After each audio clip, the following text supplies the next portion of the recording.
About 12 months ago. No, sorry, I joined them in 2008, and they were formed, they were recognised by the Australian Electoral Commission just over 12 months ago, so we've had our first birthday already. A bit about me. I've been in the adult industry since 1984. I used to distribute R-rated. He's so worried about it won't affect that because that's all done through underground online peer-to-peer file sharing networks. I'll just quickly run because the bell's gone. We wanted to criminalise euthanasia. We believe in same-sex marriage. We believe in a woman's right to choose.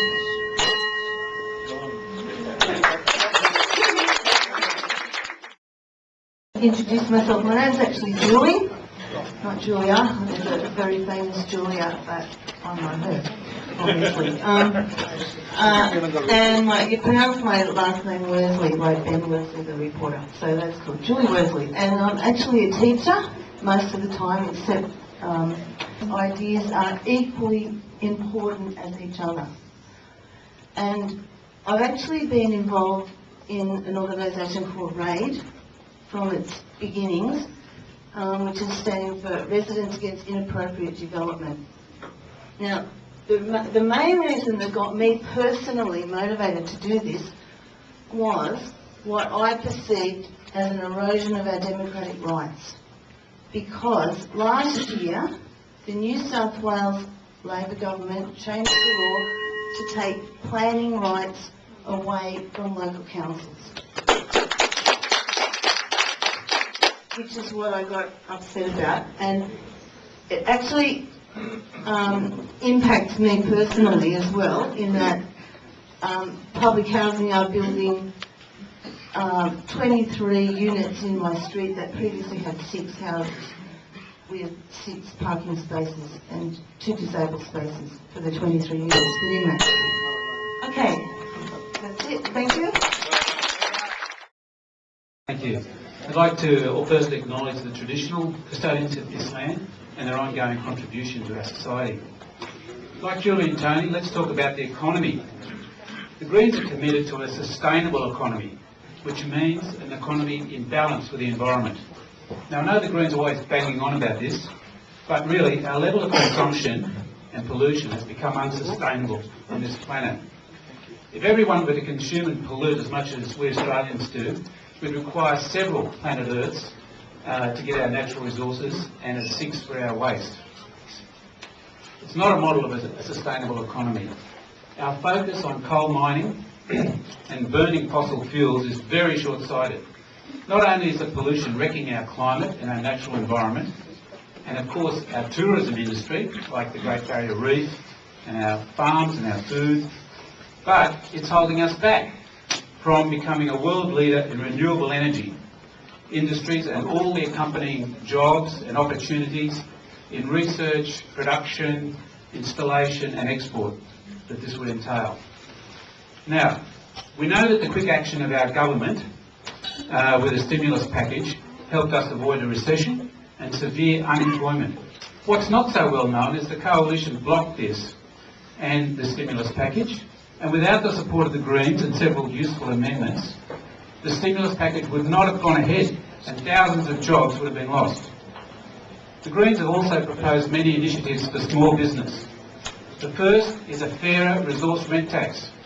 This will fund infrastructure projects and will also prevent company tax increases that both the government and the coalition proposed. Small business should also have easier access to credit. Lenders should be required to offer fixed interest gap loans at a rate set at a fixed margin over the lender's cost of funds. Exit fees on early termination of loans should also be capped.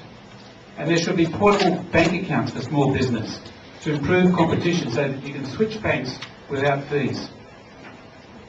Finally, a national gross feed-in tariff for solar electricity would provide thousands of jobs for Australia in the renewable energy industry. Now, Lee Rhiannon, our Greens state MP for 11 years, has been a great champion of small business and local councils And she and the other 3 Greens MPs and 1 Democrat were the only ones to vote against the 3A legislation which took the powers out of councils and gave them to state government. So if she's elected to the Senate, she'll be another strong voice making a fairer and sustainable economy and a forward-thinking economy that works for all Australians. Thank you. Timekeeper, you ready? Okay, time starts now. First of all, good evening everyone, and my thanks to the Ryde Business Forum, to Charles, to Tony, Sabrina and others for organising this event. I think these are very worthwhile events during an election campaign. The first thing I want to say is that there are 2 big events coming up towards the end of this week. For all of us candidates, it's what happens on Saturday. But for the business community, there's nothing that's going to beat the opening of the Top Ryde complex. That is the largest mixed-use retail, commercial and residential development in Australia. And it will be my very great pleasure to bring to Top Ryde on Friday morning Prime Minister Julia Gillard to officially open Top Ryde. I think that's going to be a marvellous occasion. I'm looking over here to Mitch Corn. Now Mitch from Defined Developments and all those terrific people who kept their nerve in the Bevel Group know just how important it was in those dark days throughout the global financial crisis in late 2008 and early 2009, when everyone was hanging off a cliff and trying to get credit. Mitch, you know how important it was that you could pick up a phone to me, and I picked up another phone, and that phone was to the Treasurer's office. And within a day, you were talking to people in the Treasurer's office and to Treasury officials. And I'm not going to go into what happened from then, but it's been marvellous that you have credited the government with securing the future of Top Ryde. So it will be a marvellous day, Mitch, and I congratulate everyone involved with that. I'm going to bring that event to an important point. There's been a lot of talk, and very contentious talk, and I think incorrect talk throughout this election campaign about debt and deficit. My answer to the debt and deficit question is the 4,000 jobs that are there at Top Ryde.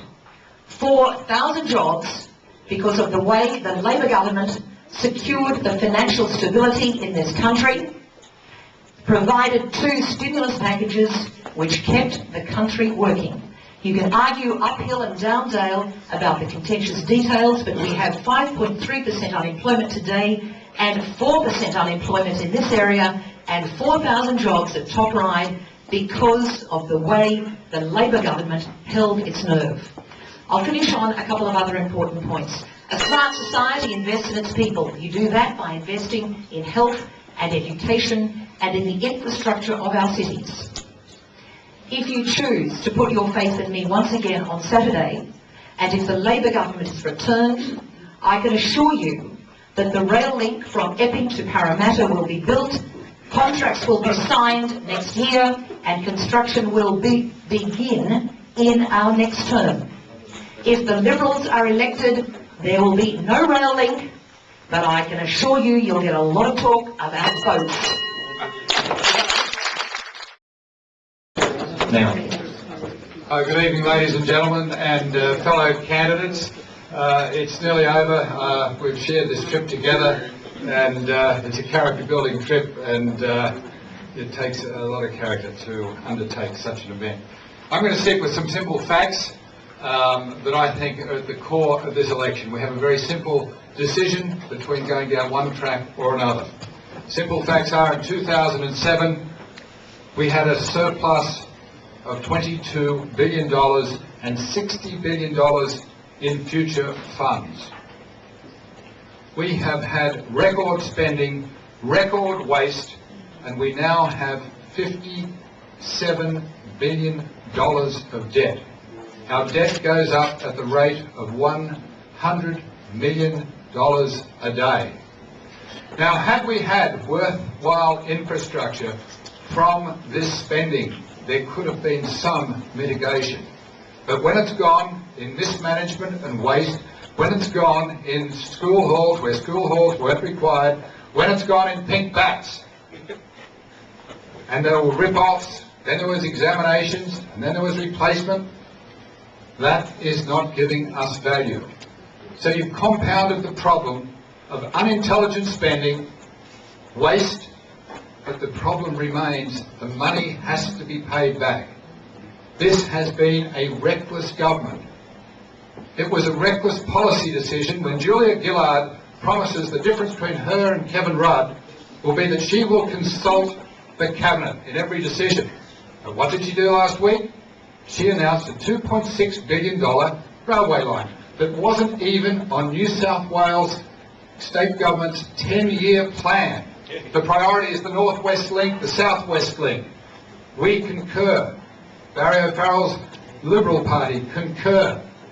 And so what does this rushed policy mean? No Cabinet consultation.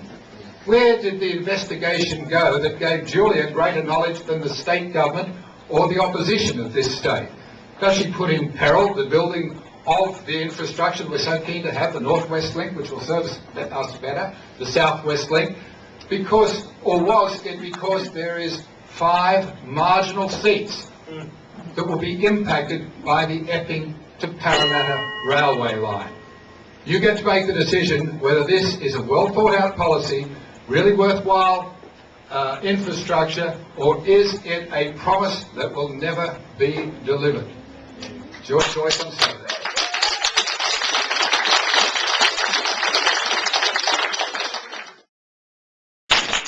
Good evening, ladies and gentlemen. I'm Mary Mockler, and I am here representing the Carers Alliance Party. I don't know if any of you are familiar with it, but I actually started my career in politics, very short career, but as an independent in the 2004 state elections. At that time, I met a number of parent carers of older young people, but in between their 20s and 30s and 40s and even into their 50s. Together we decided to form a party called the Carers Alliance Party. And that was because we were all extremely disillusioned with, I'm familiar with that, if you're not, it is a scheme which would cover all Australians who incur some sort of disability, serious disability, and who at the moment are not covered at all. We feel that this is extremely important, and we're not the only ones that feel that, because in fact there was a disability investment group which was commissioned by Ryde, then Prime Minister, to look into the feasibility of such a scheme, and people like Bill Moss from Macquarie Bank, Ian Silk from Australian Super, the Chair of Australian Super, all looked into it and recommended to the Rudd government in 2009 that this be taken up. Now, this is a very important issue for every single Australian. Now, it is being put on the back burner. Both the Liberal and Labor politicians have said they would look into the findings of the Productivity Commission, which does not mean that they will accept it. Now, we have said we want a commitment, and believe me, this is going to affect all of you, every single taxpayer, so I suggest that you give us some time. And your vote in the Senate in particular, and a vote for me in along. Thank you.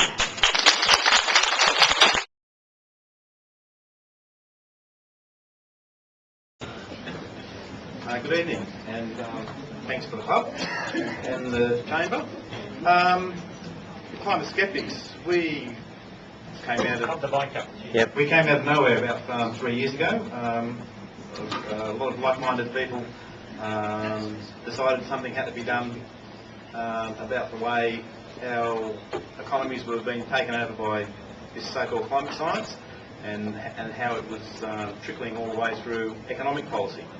And the carbon dioxide that's emitted at that, life's hard enough as it is. So that's where we come from, you know, and you know, it's a climate joke. We've got to sort of say no, enough's enough. We all want to live in a clean environment. No one wants to live in a like a pigsty, but